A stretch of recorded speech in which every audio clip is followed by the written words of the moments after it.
Ouais. Ouais, c'est ça. Fait que ce soir, on va commencer le chapitre 8. Puis le chapitre 8, c'est un peu plus ça va être différent des semaines d'avant parce que c'est vraiment plus historique, là. Là, on est dans une portion vraiment plus historique. Allô, Pierre? Ouais, Euh, salut. ouais. On vient juste de commencer. Ouais, désolé, j'avais plus assez de batterie. J'étais allé charger mon véhicule. Oui, pas mon véhicule, mais mon, euh, mon téléphone. Ah, il n'y a pas de trouble, il n'y a pas de trouble. Fait que à ce soir, ça va être un peu plus dry parce qu'on n'aura pas. Dans ce chapitre-là, il n'y a vraiment rien qui nous parle de Jésus ou du salut ou de rien de ça. Le chapitre 8, vous vous rappelez au début, à l'introduction, on a vu qu'il y avait une partie en chaldéen puis une partie en hébreu. Mais le chapitre 8, on retourne à l'hébreu. Qu'est-ce que ça veut dire, ça, pour nous autres? C'est que, ben, comment on peut l'interpréter, vu que c'est en hébreu, là, qu'est-ce que ça veut dire? Je veux dire, on n'est pas obligé de le comprendre de même, mais ce que ça peut vouloir dire, c'est que le chapitre 8 contient, c'est spécifiquement pour le peuple juif. Avant ça, on a vu que le royaume de Dieu et son essence et qui elle allait succéder dans les royaumes du monde. On voyait vraiment ça en chaldéen parce que c'était une partie vraiment universelle. Tandis que là, on va voir des choses que Daniel veut aviser le peuple juif de qu'est-ce qui va leur arriver. Puis il y a quelque chose de vraiment grave qui va leur arriver. Puis il y a un personnage important dans l'histoire qui va apparaître, qui va venir puis qui va leur donner beaucoup de fil à retordre. Puis c'est Antiochus Épiphane. Je ne sais pas si vous avez déjà entendu parler de lui, Antiochos Épiphane. Il y en a peut-être que non.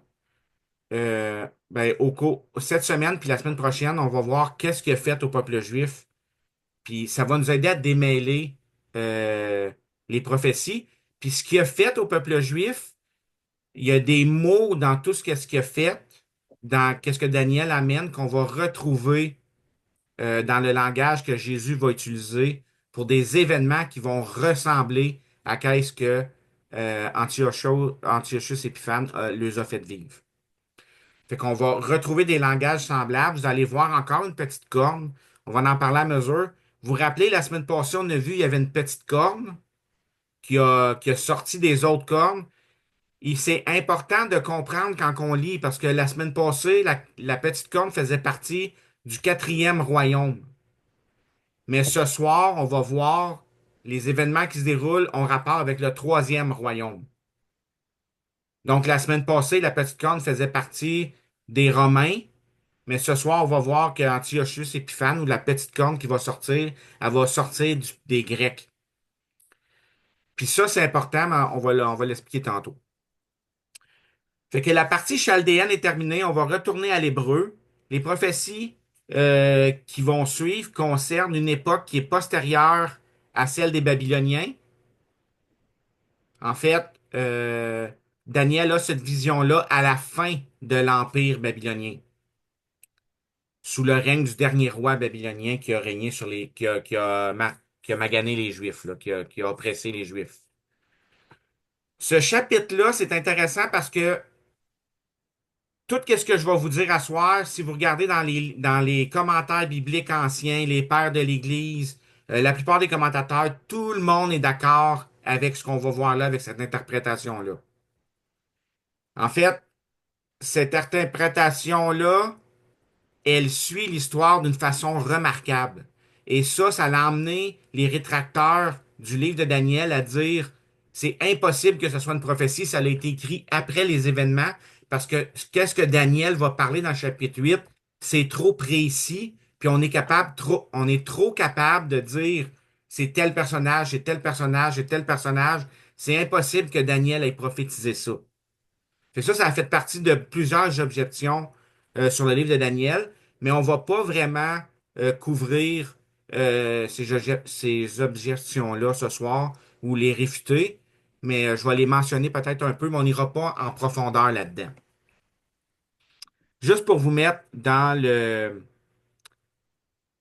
contexte, Puis dans les événements qui vont suivre, parce qu'il va y avoir beaucoup de parlage entre les versets, on va voir un bélier à deux cornes. Ce bélier-là représente l'Empire médo-perse.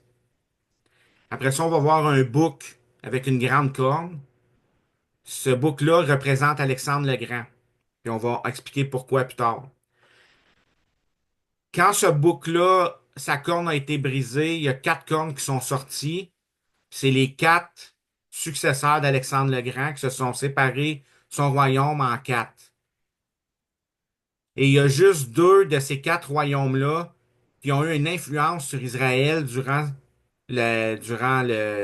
l'histoire juive. C'est le général ou le roi de la Syrie et le général ou le roi d'Égypte, dont les Ptolémées puis les Séleucides. Ces deux, ces deux, comment t'appelles ça? Dynasties de rois qui vont se succéder, puis on va y être témoin un petit peu dans le chapitre 8. On va les revoir dans le chapitre 11. Puis là, on va voir une petite corne qui sort. Puis cette corne-là sort. Puis cette corne-là, c'est Antiochus Épiphane. Puis si vous lisez la plupart des Bibles, il y a des Bibles comme... je vais y revenir tantôt parce que là, je sais que j'ai un commentaire là-dessus. Il y a des commentateurs qui ont déclaré, c'est en effet l'histoire préécrite, car toutes ces choses ont été révélées alors que l'Empire babylonien était encore florissant. Il n'est pas étonnant que les critiques aient fait de leur mieux pour détruire l'authenticité du livre. Puis c'est en parlant du chapitre 8 que ces commentaires-là ont été faits. Il y en a qui disent que le livre de Daniel a été écrit environ en l'an 65 après Jésus-Christ, durant le temps des Maccabées. Il y en a qui disent ça, pas après, mais avant Jésus-Christ, durant le temps des Maccabées.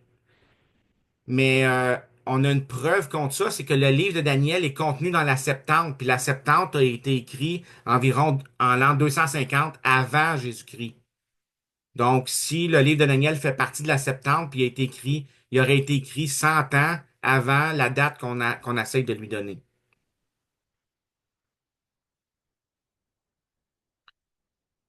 Euh, Il y a aussi le témoignage de Joseph Flavius. Joseph Flavius va parler dans les antiquités juives. Il va parler des événements qui se sont produits avec Alexandre le Grand. On va le voir tantôt. Puis il va mentionner que les prêtres de Jérusalem, les sacrificateurs, sont sortis à la rencontre d'Alexandre le Grand et lui ont lu le livre de Daniel pour l'apaiser. Puis ils l'ont interprété pour lui, puis ils l'ont associé au bouc. Puis ça, Joseph Flavius mentionne cette chose-là. On va en reparler un petit peu plus loin. Fait que le contexte, c'est la fin de la monarchie chaldéenne. Puis là, on va voir la description des monarchies médo-perses, puis des Grecs. On va traiter premièrement du royaume perse, ensuite de celui de la Macédoine. Puis ensuite, on va se rendre directement à Antiochus, le roi de Syrie. Les visions concernent les Juifs et Jérusalem. Puis toute la fin du chapitre 8, on va voir le sanctuaire ou le temple qui est souillé par Antiochus Épiphane et on va voir la persécution des Juifs. Fait que les prophéties de Daniel quittent au chapitre 8 la scène universelle puis elle va se tourner vers le peuple juif. Le but de la vision, c'est de préparer les Juifs aux choses horribles qu'ils vont vivre sous Antiochos. Puis Dieu veut leur montrer euh, les différents événements qui vont nous emmener au Messie. Parce que le Messie va être introduit au chapitre 9. Donc, si on voudrait mettre le chapitre 8 dans l'ordre chronologique dans le livre de Daniel, il serait avant le chapitre 5 et le chapitre 6. Donc, le chapitre 8 se retrouverait, c'est la troisième année du règne de Belshazzar. Puis Belshazzar, c'est le dernier co-régnant qui a, qui a eu une oppression sur les Juifs là, durant le 70 ans dont les Juifs devaient être captifs à Babylone. Donc, le verset 1 dit, la troisième année du règne du roi Belshazzar, moi, Daniel, j'eus une vision, outre celle que j'avais eue auparavant. J'eus une vision, il arriva, comme je regardais, que j'étais à Suse, la capitale dans la province d'Élam, et dans ma vision, je me trouvais près du fleuve Ulaï.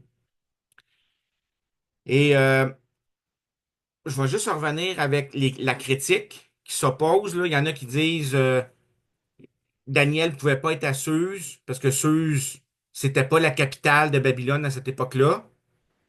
Faut pas oublier que Daniel a probablement écrit, il a eu sa vision à un moment, mais il a probablement écrit ses visions après. Et Suse était une capitale durant les rois perses, dont Cyrus. Fait que on peut pas prouver, mais ça peut être un prolepse que Daniel est en train de faire là. Un prolepse, c'est comme si moi je dirais, quand j'étais jeune, je suis allé à l'école avec le premier ministre Trudeau. Et quelqu'un va dire, ben le premier ministre, Trudeau était pas premier ministre quand t'es allé à l'école. C'est vrai, je fais juste utiliser un titre plus tard. Fait que Daniel est en train de dire, j'étais dans à Suse, la capitale, puis il est probable que lorsqu'il écrit ça, Suse est la capitale. Mais à ce moment, au moment de sa vision, c'est Babylone la capitale. La province d'Élam, Élam, c'est une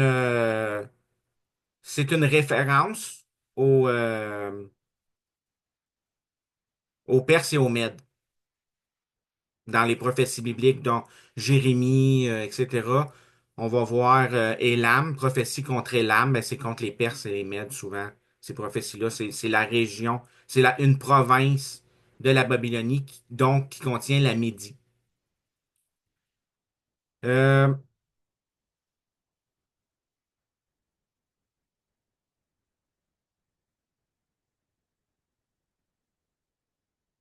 je vais sauter les commentaires sur Suse. On ne prendra pas trop de temps là-dessus. La province d'Élam existait avant la déportation. On le voit mentionné dans Jérémie 49, verset 34. Ça dit la parole de l'Éternel qui fut adressée à Jérémie le prophète touchant Élam au commencement du règne de Sédéchias, roi de Juda, en ces termes. Donc Élam, c'était un terme qui était connu à l'époque, là, qui est devenu une province perse. C'est une province qui a été prise par Nebuchadnezzar au roi Mède, Astiage. On voit ça dans... Ouais, c'est ça. Et, mais ils n'ont pas été soumis longtemps à Nebuchadnezzar. Ça a été une province qui a toujours causé du trouble dans l'Empire babylonien. Puis, puis c'est de ces rois-là que descend Cyrus. Donc, il y a toujours eu de l'agitation et Cyrus a sorti de cette province-là.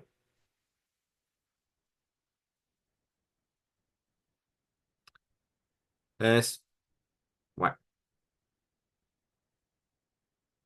Aujourd'hui, il y a une ville qui s'appelle Chuch, qu'on croit être les vestiges ou des parties des vestiges de la ville de Suse. Puis il y a ce qu'on appelle aujourd'hui, on peut aller visiter ça, c'est le tombeau de Daniel. Donc, les gens croient que Daniel est enterré là.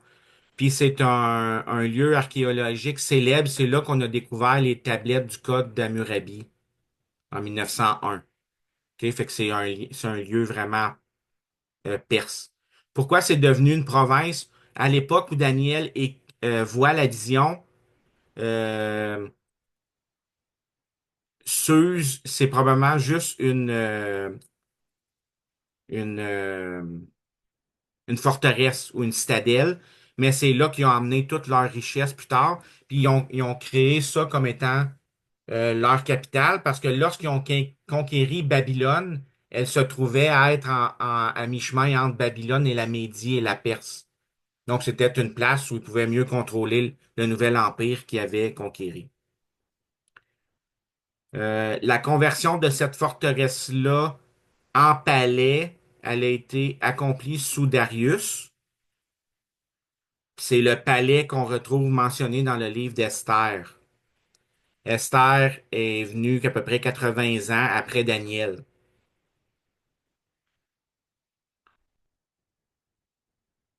au temps d'Assuérus. Au verset 3. Je levai les yeux, je regardai, et voici un bélier se tenait devant le fleuve. Il avait deux cornes, et ces deux cornes étaient hautes, mais l'une était plus haute que l'autre, et la plus haute s'éleva la dernière. Donc, durant la fin de l'Empire babylonien, Daniel a une vision, et là, il voit un bélier qui se tient devant le fleuve. Il y a deux cornes, il y a une corne plus grande que l'autre. Ce bélier-là, c'est le pouvoir uni de l'Empire des Mèdes et des Perses. Pourquoi un bélier? À cause de sa force, de son pouvoir.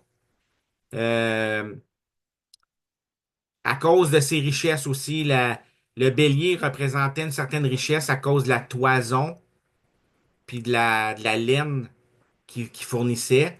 C'était une créature combattante. Un bélier, c'est une créature qui aime foncer sur ses adversaires. Pourquoi est représenté comme un bélier? Lorsqu'on la compare à Daniel 7, cette bête-là était un ours, représenté par un ours, mais là on la voit comme un bélier parce que les Mèdes et les Perses n'ont pas été méchants envers la nation juive. Ils n'ont pas été hostiles vraiment aux Juifs, eux autres. Puis le bélier, c'est le symbole des Perses. Le bélier, c'était l'étendard royal des Perses à l'époque. Puis les rois perses, lorsqu'ils allaient en guerre, puis qu'ils se mettaient à la tête de leurs armées, ils portaient toujours une tête de bélier sur eux. Les rois perses portaient un diadème en or en forme de tête de bélier, puis il y avait des petites pierres sur cette couronne-là. Il y avait deux cornes. Pourquoi deux cornes? Parce que c'est deux royaumes unis, les Mèdes et les Perses. Puis il y en a un qui est plus grand que l'autre, parce qu'au début, c'est des rois Mèdes qui gouvernaient l'Empire perse, ben, Médo-Perse. Mais ensuite, c'est des Perses, c'est des rois perses, et c'est eux qui ont fait grandir l'Empire et qui l'ont enrichi à comparer des Mèdes. Le pouvoir perse, qui était postérieur au pouvoir Mède, deviendrait dominant dans la seconde phase de ce royaume-là. C'est aussi intéressant de noter que dans les anciens signes du zodiaque, les Perses étaient représentés sous le signe du Bélier, puis la Grèce était représentée sous le signe du Capricorne ou du Bouc. Le mot hébreu pour bélier, c'est le même mot en hébreu pour le mot bélier que pour le mot perse. Ils sont écrits de la même façon. Ils sont tous deux issus de la même racine, puis les deux impliquent quelque chose de fort. On retrouve le bélier sur d'anciennes monnaies perses. Fait que ça aussi, ça nous aide à comprendre que ces symboles-là existaient à cette époque-là.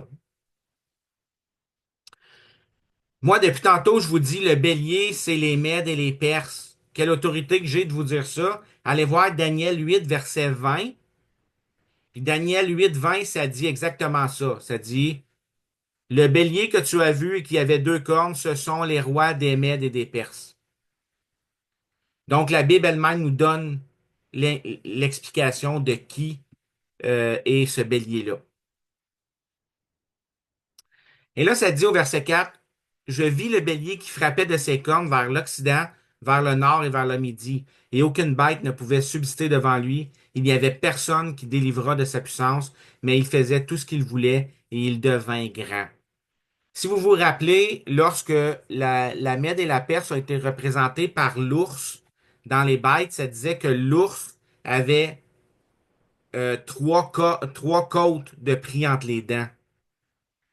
Et il y a beaucoup de commentateurs qui reviennent là-dessus. Ils disent que les trois points cardinaux sur lesquels que les Mèdes et les Perses ont conquéris, le nord, les Scythes, les Grecs à l'ouest, puis les Égyptiens au sud, pourraient être interprétés comme ces trois côtes-là, que l'ours a de la misère, qui avale, mais qui a de la misère à avaler.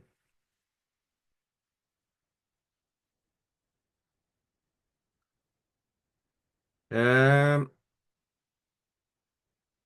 on voit que Dieu suscite les rois perses ou Cyrus contre Babylone dans Ésaïe 41 au verset 2 et Ésaïe 46 au verset 11. Donc, ces gens-là ont été l'empire médo-perse a été suscité pour détruire l'empire babylonien.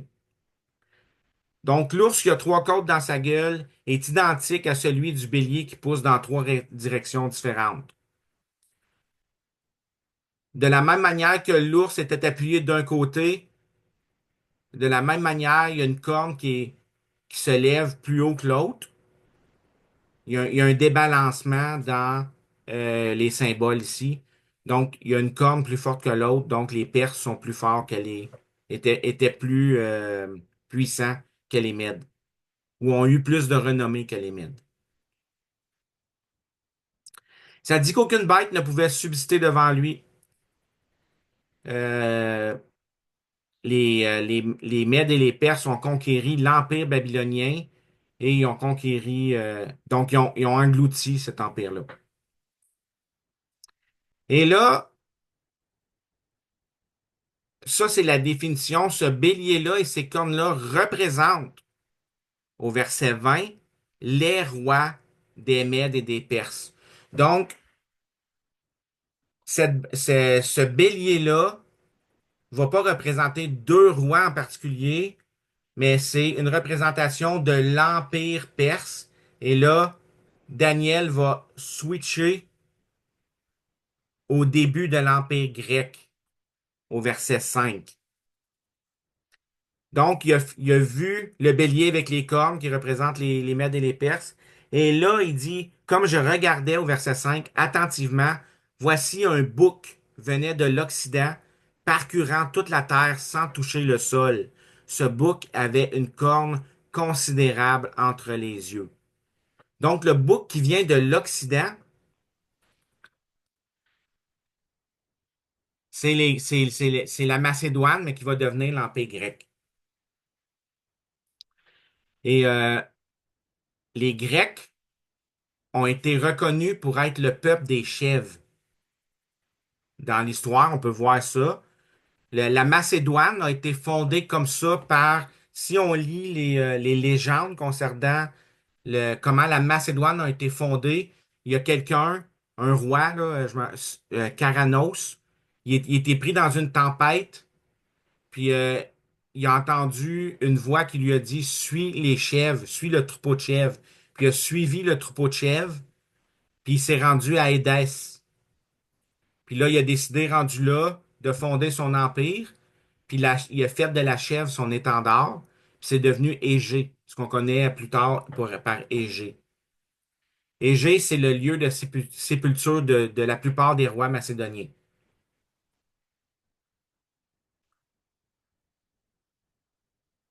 Même si on regarde certaines statues durant les règnes des rois et les Perses, parce que il y a eu les Grecs voulaient pas se soumettre aux Mèdes et aux Perses.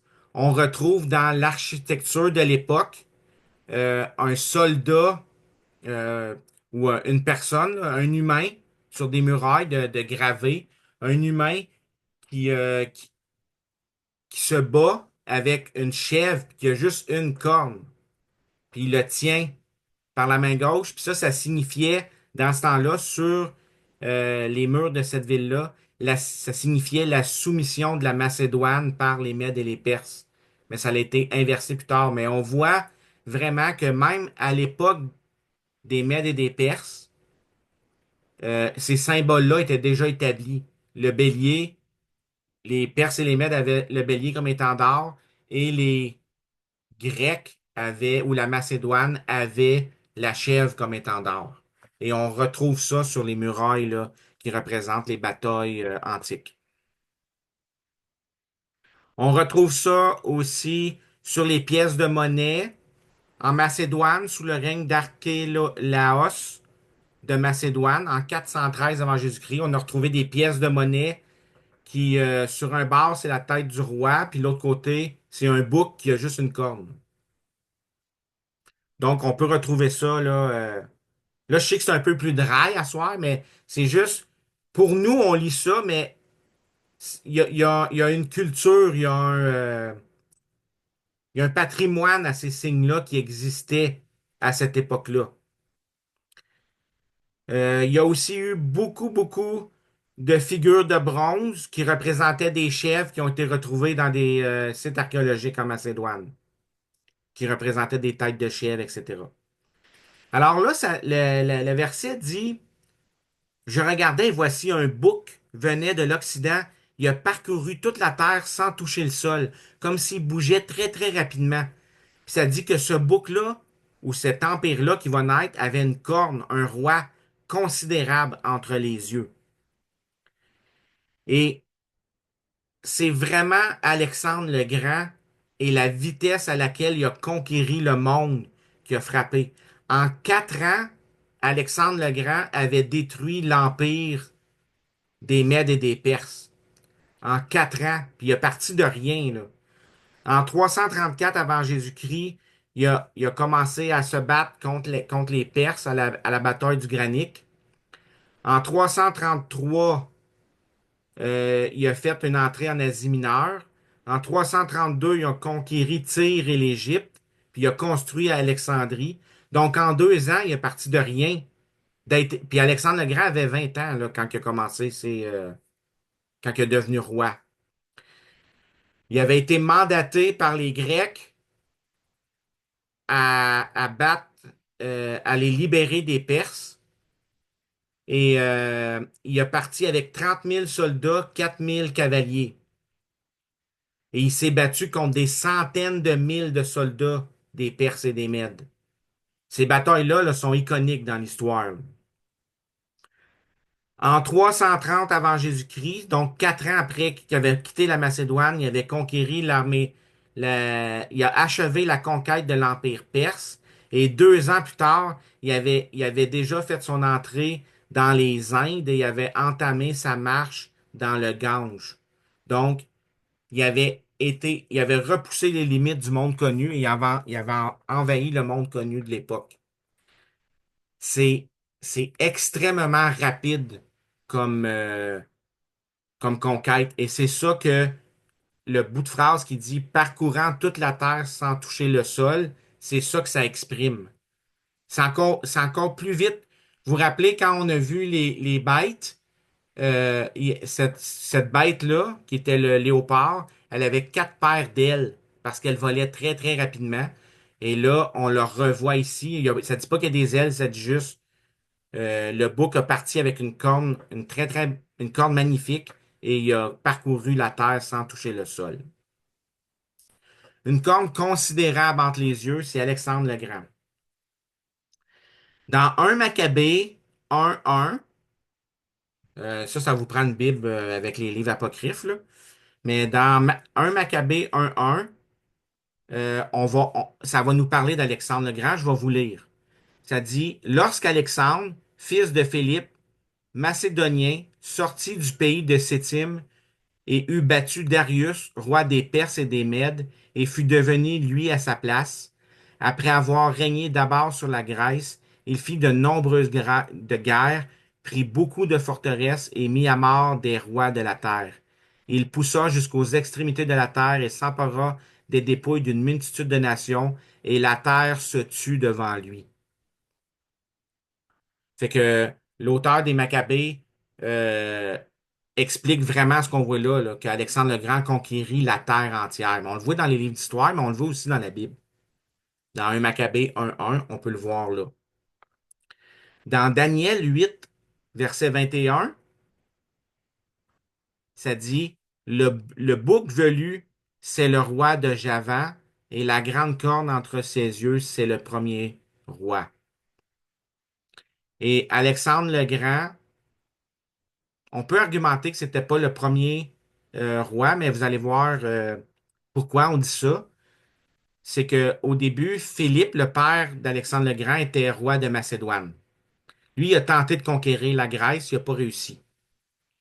Alexandre le Grand, lui, il a envahi la Grèce, il a brûlé Thébès, il a contraint les Athéniens à se soumettre Et lorsqu'Athènes a été soumise à Alexandre le Grand, il a été déclaré général des forces grecques contre les Perses.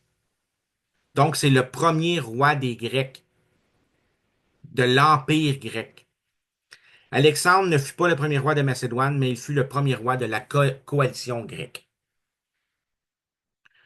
Le mot une corne considérable, c'est d'un aspect étonnamment grand. Et aujourd'hui, dans l'histoire, je pense qu'il n'y a pas eu plus grand conquérant qu'Alexandre le Grand jusqu'à ce jour. Il y en a eu des grands conquérants, Alexandre, Jules César, Napoléon Bonaparte, etc. Mais si vous parlez d'un quelqu'un qui a conquéri le monde dans une si courte période de temps, il y a aucune personne qui est comparable à Alexandre le Grand. Joseph Flavius, dans les Antiquités juives, il va dire qu'Alexandre le Grand s'est dirigé vers Jérusalem, puis que le souverain sacrificateur lui a montré les prophéties de Daniel qui le concernaient, et que ce fut le moyen de lui inspirer d'importantes faveurs. Le souverain sacrificateur Ananias dit à Alexandre, en lui montrant la prophétie de Daniel, le verset qu'on vient de lire, le souverain sacrificateur, selon Joseph Flavius, va dire à Alexandre le Grand, tu es ce bouc et Darius est le bélier et tu le piétineras jusqu'au sol. Et ça, on voit ça, là, Joseph Flavius a écrit, là, mais à peu près 40 ans après que 50 ans après que Jésus soit mort, là. C'est des vieux écrits, là. Les circonstances évoquées montraient à quel point Alexandre aurait facilement reconnu ces symboles comme une référence à son propre pays et à lui-même. Alexandre le Grand, il a accepté ça, là, cette prophétie-là. Lorsque le souverain sacrificateur est sorti devant lui et il lui a dit, il lui a montré la prophétie de Daniel et il lui a dit, c'est toi ce bouc-là, et Darius, c'est le bélier, et tu vas le piétiner. Ben, Alexandre le Grand s'est tout de suite associé à ça. Je voudrais juste mentionner que dans cette prophétie-là, là, on vient de parler beaucoup d'Alexandre le Grand, mais Alexandre le Grand, il n'a pas d'intérêt pour la Judée ou pour les Juifs. Il a pas perdu de temps en Judée. La Judée va entrer en jeu seulement avec l'apparition de la petite corne qu'on va voir tantôt. Mais cette petite corne-là, elle découle du royaume conquis par Alexandre, établi par Alexandre le Grand. Cette corne-là, elle fait partie des Grecs, de l'Empire grec. Et là, au verset 6, ça dit, et il vint. Et c'est pour ça que Ananias, le sacrificateur, s'est servi de ça. Il va dire, il vint jusqu'au bélier qui avait les deux cornes et que j'avais vu se tenant devant le fleuve, et il courut contre lui dans la fureur de sa force. Et si vous regardez l'histoire d'Alexandre le Grand, après de nombreuses batailles, à toutes les batailles qu'Alexandre le Grand a eues contre Darius, il l'a tout le temps poursuivi. Lui, c'est Darius qu'il voulait. Il voulait trouver Darius. Et la dernière bataille contre Darius, Darius s'est sauvé. Il a laissé en arrière de lui sa femme, ses enfants, toutes ses affaires. Alexandre le Grand a pris possession de tout ça et il a poursuivi Darius pendant 11 jours. Et il a parcouru 40 kilomètres par jour pour atteindre Darius.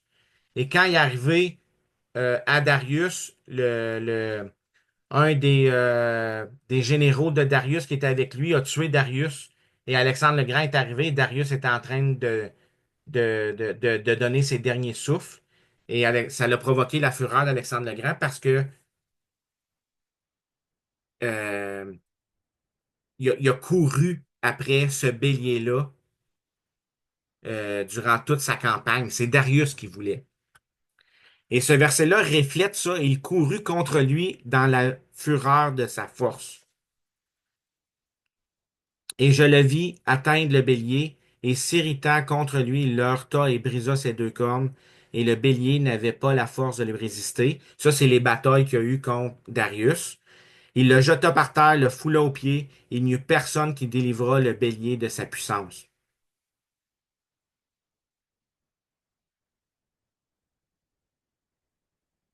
Donc, le renversement de l'Empire perse par Alexandre le Grand, ça dit que personne ne pouvait s'opposer et résister ou l'arrêter. Pourtant, il y a plusieurs choses qui ont été tentées. On a tenté de l'arrêter avec de vastes armées, on n'a pas été capable. Il y a des généraux qui ont tenté de l'arrêter, ils n'ont pas été capables. Les alliés de Darius ont tenté d'arrêter Alexandre le Grand, ils n'ont pas été capables. Darius a tenté de négocier avec Alexandre en lui donnant pour lui donner sa fille en mariage. Alexandre a refusé. Et après ça, Darius a essayé de négocier. Il lui a offert une partie de son propre royaume, puis Alexandre a refusé. Il n'y avait rien qui pouvait convaincre le bélier de détruire l'Empire perse. Il y a des batailles, là. La dernière bataille d'Alexandre le Grand contre Darius s'est passée à Gaugamélès, en Assyrie. Et il y avait 47 000 soldats grecs contre 250 000 soldats perses. Et Alexandre le Grand a gagné. Et là, ça dit, et le bouc grandit extrêmement. Et Alexandre le Grand, c'est ça qu'il a fait. Il a grandi, il a conquéri l'Égypte, il a conquéri, il a envahi l'Inde, il a c'était, il a repoussé les limites qu'on n'avait jamais vues à cette époque-là. Et le bouc grandit extrêmement, mais quand il fut puissant, sa grande corne se brisa, et à sa place, il en surgit quatre considérables vers les quatre vents du ciel. Et là, c'est là, Alexandre le Grand meurt à l'âge de 33 ans, au plus fort de ses conquêtes. Il meurt, on peut voir ça dans 1 Maccabée 1, versets 7 à 9, ça va être décrit là. Et là, la grande corne, je vais vous le lire tantôt. Et là, la grande corne s'est brisée. Ce grand roi majestueux-là est mort et son royaume a été divisé en quatre, au nord, au sud, à l'est et à l'ouest.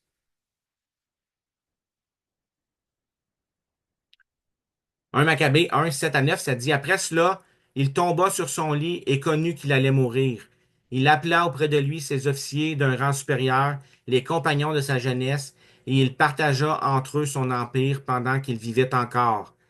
Alexandre régna 12 ans et il mourut. Ses officiers prirent possession du pouvoir, chacun dans son lieu.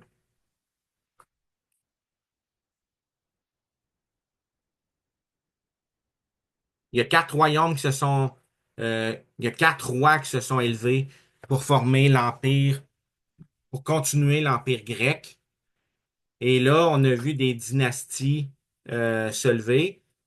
Et ces royaumes-là, c'était l'Égypte, qui comprenait la Palestine, l'Égypte et l'Arabie. Ça, c'était sous la dynastie des Ptolémées.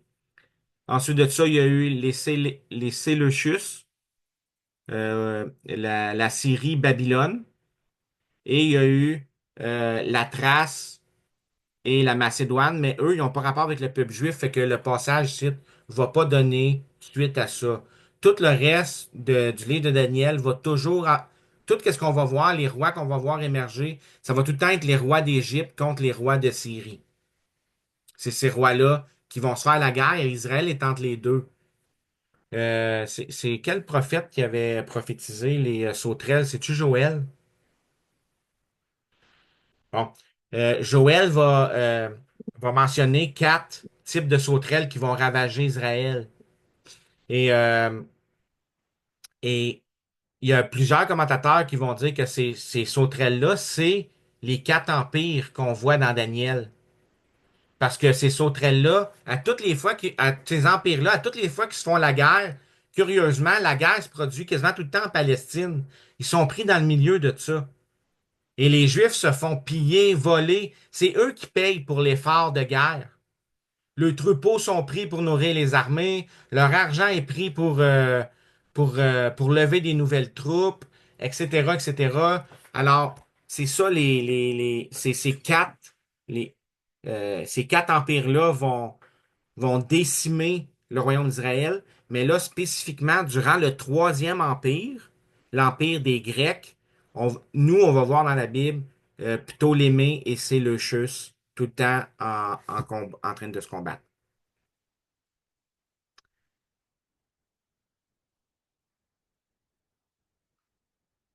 Et là, ça dit, et de l'une d'elles.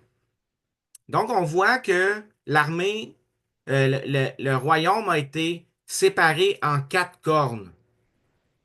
Et là, ça dit, et de l'une d'elles, et de une de ces quatre cornes-là, va surgir une petite corne. Et cette petite corne-là, elle va s'agrandir beaucoup vers le sud, vers le midi, et vers l'orient, et vers le pays de gloire. Le pays de gloire, c'était la terre d'Israël. Alors, l'une d'elles, on parle maintenant de la Syrie. Euh, c'est important, on va donner la définition de la petite corne, OK? C'est pas la même petite corne, comme j'ai dit tantôt, qu'on a vu dans le chapitre 7. Dans le chapitre 7, la corne dont on parle faisait partie du quatrième royaume, l'Empire romain. Mais là, on parle de la petite corne, on parle euh, de l'Empire grec et spécifiquement de la Syrie. Cette petite corne-là est née d'une des quatre cornes qu'il y avait sur le bouc. Donc, elle est née à partir de l'Empire grec. Elle va se lever dans la dernière période de leur royaume. On voit ça, excusez, dans Daniel au verset 28, verset 23. Si vous allez au verset 23, ça dit, et à la fin de leur règne, quand les pécheurs auront comblé la mesure, il s'élèvera un roi au visage audacieux et entendu dans l'artifice. Donc, cette corne-là, elle vient, c'est un des derniers successeurs de, des rois de Syrie. On va le voir ça mais qu'on passe au chapitre 11. On va les voir. Tous les rois de Syrie vont être mentionnés un par un. On va tous les voir. Je suis retourné, j'ai perdu ma page, là.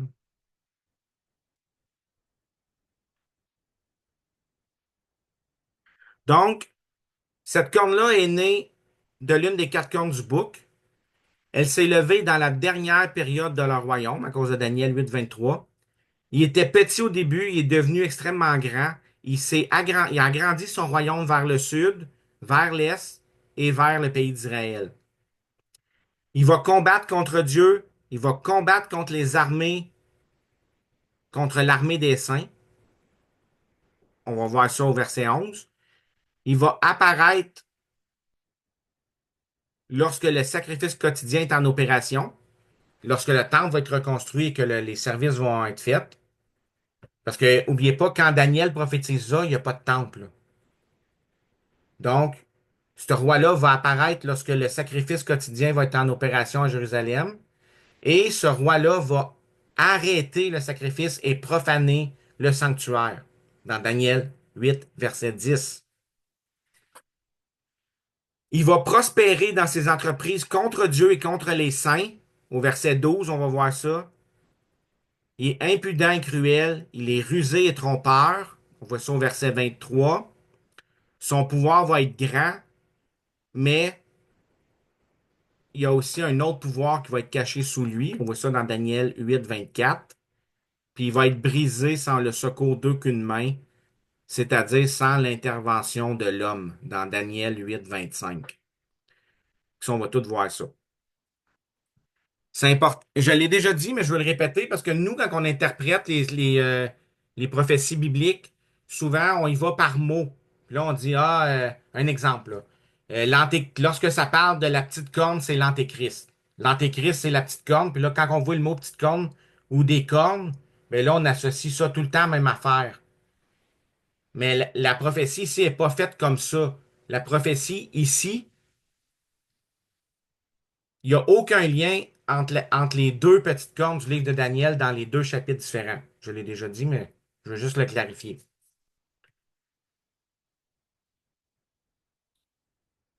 Qu'est-ce qui nous mélange aujourd'hui? C'est-à-dire que les commentateurs vont mélanger l'identité des cornes. Si vous lisez des commentateurs, il y en a qui vont vous dire, ah, c'est l'Empire romain. Il y en a qui vont vous dire, ah non, c'est Antiochus Épiphane.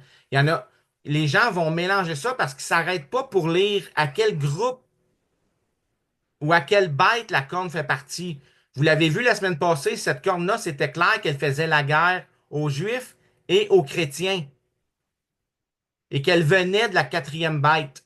Mais cette semaine, la corne du chapitre 8, elle fait partie du troisième royaume, du royaume descendant d'Alexandre le Grand.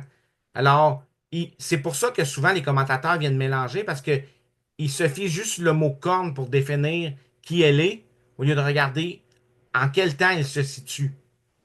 Et ici, cette corne-là se situe dans l'Empire grec. Les interprétations, l'ancienne interprétation qui était communément admise dans toutes les circonstances, c'était que c'était Antiochos Épiphane. Et on se servait même de ça pour parler contre l'authenticité du livre de Daniel. Dans 1 Maccabée 1,7, ça dit de ces rois sortit une racine d'iniquité, Antiochos Épiphane, fils du roi Antiochos, qui avait été à Rome comme otage, et il devint roi la 137e année du royaume des Grecs. Donc, Maccabée va parler d'une racine d'iniquité ou de quelqu'un de très mauvais qui va sortir des rois de la Syrie. Et là, il va le nommer, il va dire c'est Antiochos Épiphane.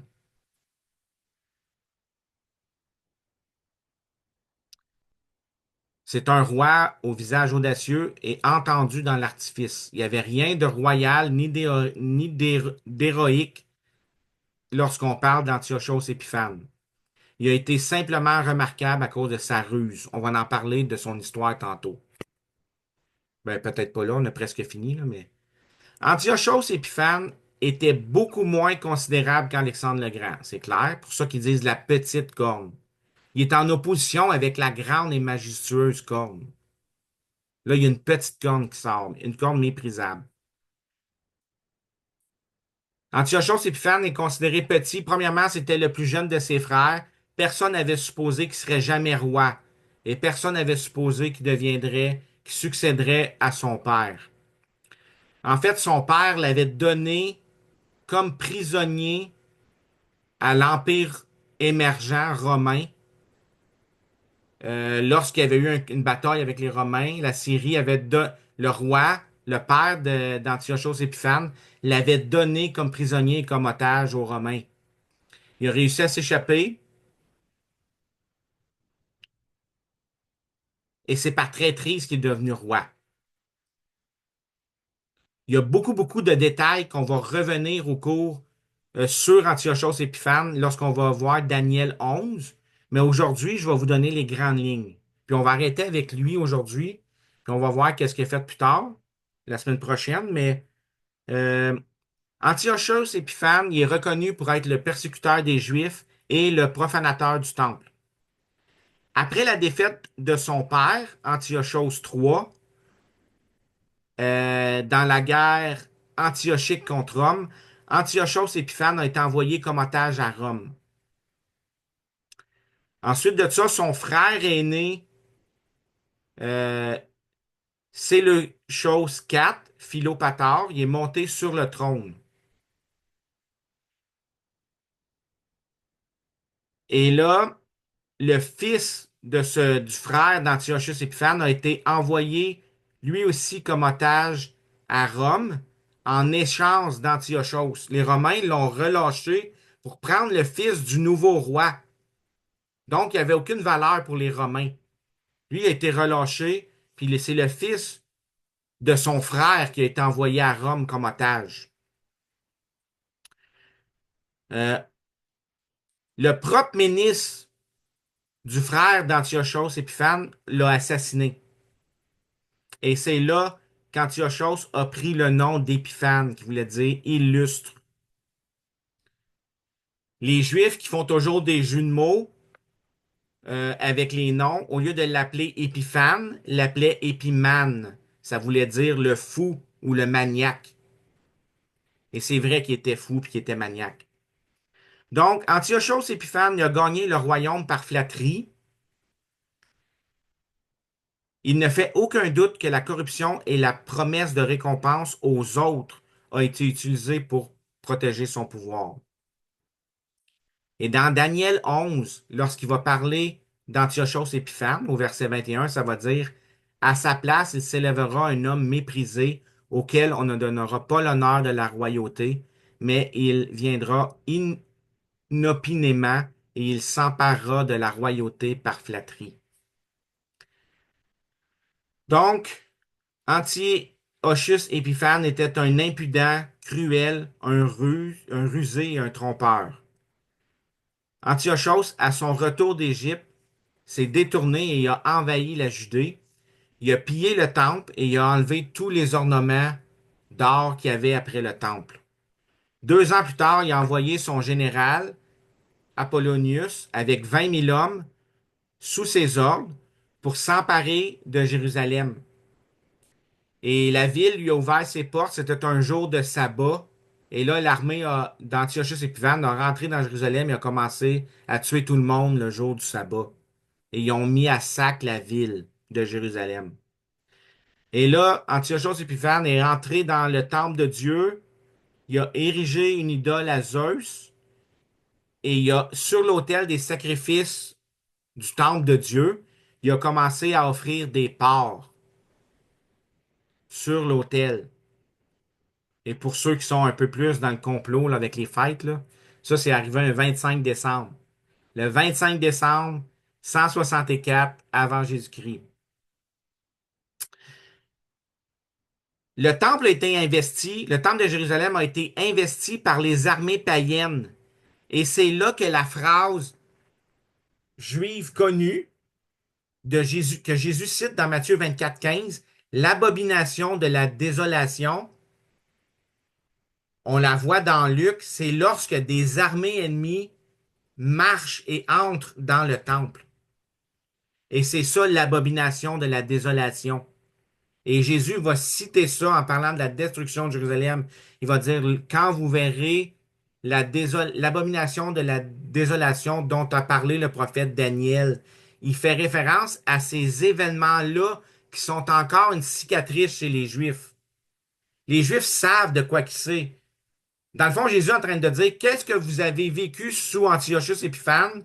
Vous allez le revivre sous une autre armée.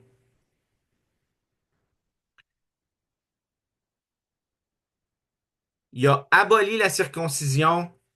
Il a commencé à tuer tous ceux qui se faisaient circoncire. Antiochus Épiphanes a brûlé tous les livres de la Torah qu'il a pu trouver. Tous les livres religieux ont été brûlés. C'était, les Juifs devaient changer de nom pour prendre un nom euh, grec, hellénique. Ouais, c'est ça. Si vous voulez lire sur qu'est-ce qu'Antiochus Épiphanes a fait, allez lire 1 Maccabée 1, verset 11. Et là, il y a long, là, jusqu'au verset 50. Tout ce chapitre-là, il va, ça dit tout, qu'est-ce qu'il a fait. Et c'est effrayant, là. Lorsqu'on lit ça, il y a plein de chrétiens qui savent pas que c'est quoi ces événements-là qui ont arrivé, là. C'est de valeur parce que nous, les protestants, on a enlevé ces livres-là de notre Bible, mais on les avait avant, on peut les voir, là. Dans Maccabée, il y a un récit de qu'est-ce qui s'est passé concernant le chapitre 8 du livre de Daniel.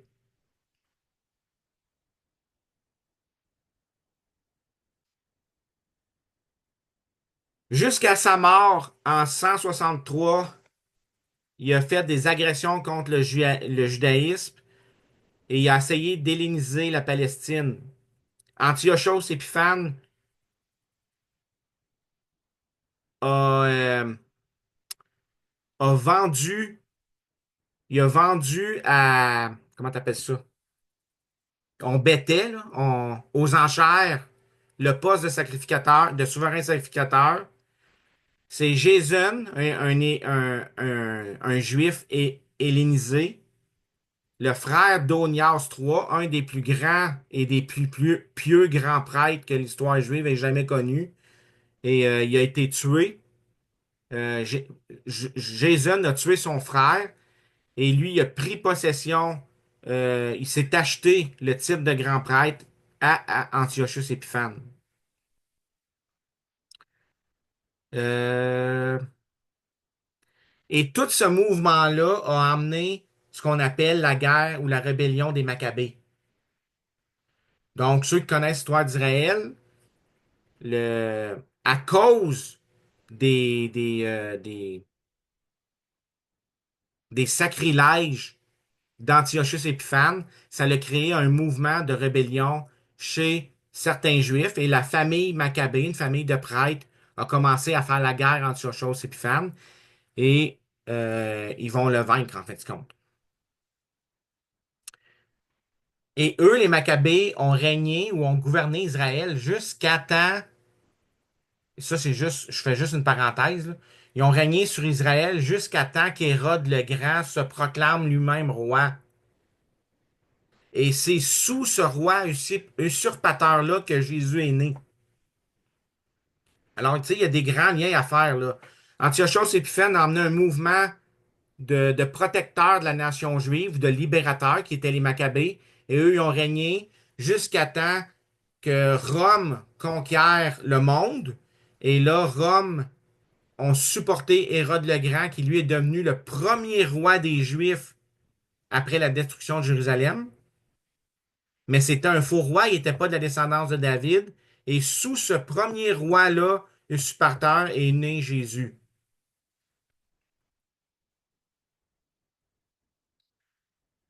La guerre des Maccabées va amener un renversement d'Antiochus Épiphanes et la purification et la consécration du temple. Et c'est là que les Juifs ont institué la fête des Lumières ou la fête de la dédicace qu'on voit dans le Nouveau Testament. La fête des Lumières, Jésus a participé à cette fête-là.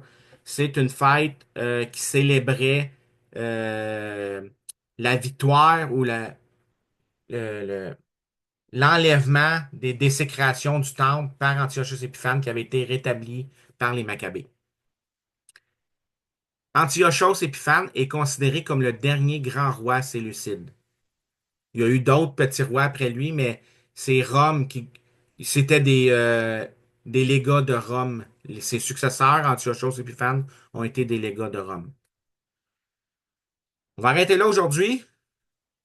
C'est beaucoup d'histoire. J'espère que vous ne trouvez pas ça trop sec, là.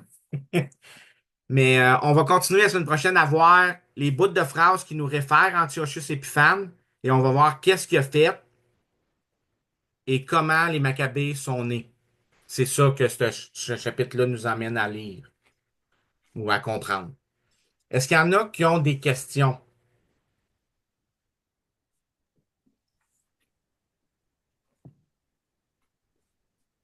Ben, moi, j'ai pas de questions, là, mais je veux juste dire, c'est quand même important, ça, de voir ça. Justement, on a toutes sortes d'hurluberlus là, qui font des supposées interprétations de la Bible avec n'importe quoi, là. Mais c'est ça, on peut voir que, justement, là, la Bible, elle s'interprète elle-même. Puis on voit aussi que, il y a des choses qui sont bien définies déjà, là. On peut pas changer le sens de ça pour que ça fitte avec le Journal de Montréal, mettons, là. Fait que c'est important qu'on comprenne, euh, qu'on voit ça, là, ces points d'histoire-là, là, c'est important qu'on les voit, là. Merci, Pat. Ouais. En fait, c'est nouveau que l'Église ne sait pas ça.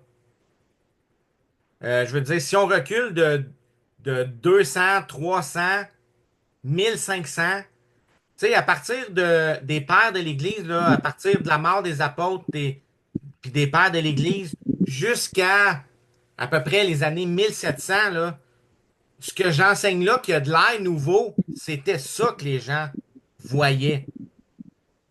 Là, je l'ai passé dans mes commentaires, mais il y a même des Bibles, des versions de la Bible, je l'avais tantôt, c'est pas la Septante, c'est une autre, là, c'est la Bible, je sais pas si c'est syriaque ou, ben, eux, les noms sont intégrés dans la Bible, ils sont pas dans les commentaires, ils sont là, ça va dire une corne s'éleva, virgule, Antiochos Épiphanes. Le nom est là dans la Bible.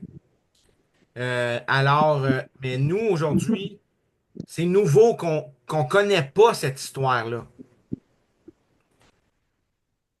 Ouais, je pourrais peut-être dire là-dessus, par exemple, c'est nouveau.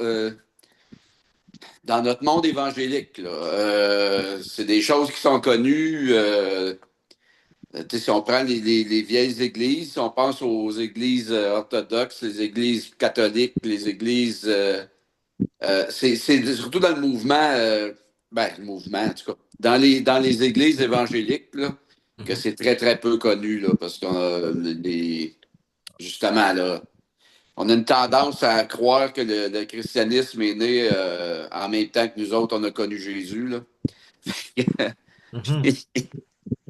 Ouais, Mais c'est ça.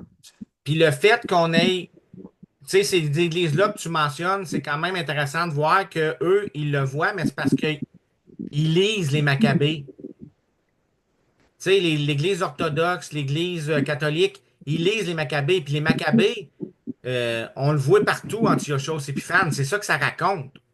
C'est son histoire. Donc, on la voit, l'abomination, là. Puis on le voit quand il a arrêté le sacrifice et l'offrande. On voit quand est-ce qu'il a souillé le temple et comment il l'a fait et c'est quoi les oppressions.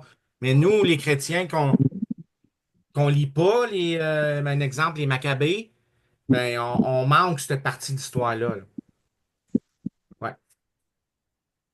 Bon, faut pas oublier que c'est. Moi, je vous encourage à avoir des Bibles catholiques. Je veux dire, c'est pas de les prendre au pied de la lettre comme si c'était inspiré de Dieu, mais historiquement, il y a des grandes choses à nous emporter. Ouais. Ouais, puis je peux peut-être faire une parenthèse là-dessus. Je ne veux pas prendre trop de temps, mais c'est peut-être pour vous aider à vous réconcilier avec ça, parce qu'il y en a qui disent, ouais, mais on voit que les Maccabées faisaient des prières pour les morts, ils ont payé le passeur lorsqu'après une bataille, etc. Tu sais, il y en a qui voient ça, puis c'est vrai.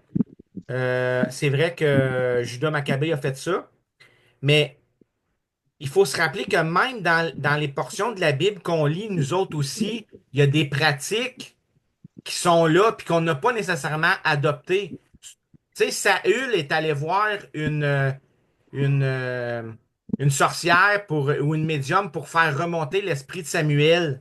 Puis on n'a pas enlevé le livre de Samuel là et on n'enseigne pas non plus que c'est une pratique qu'il faut faire.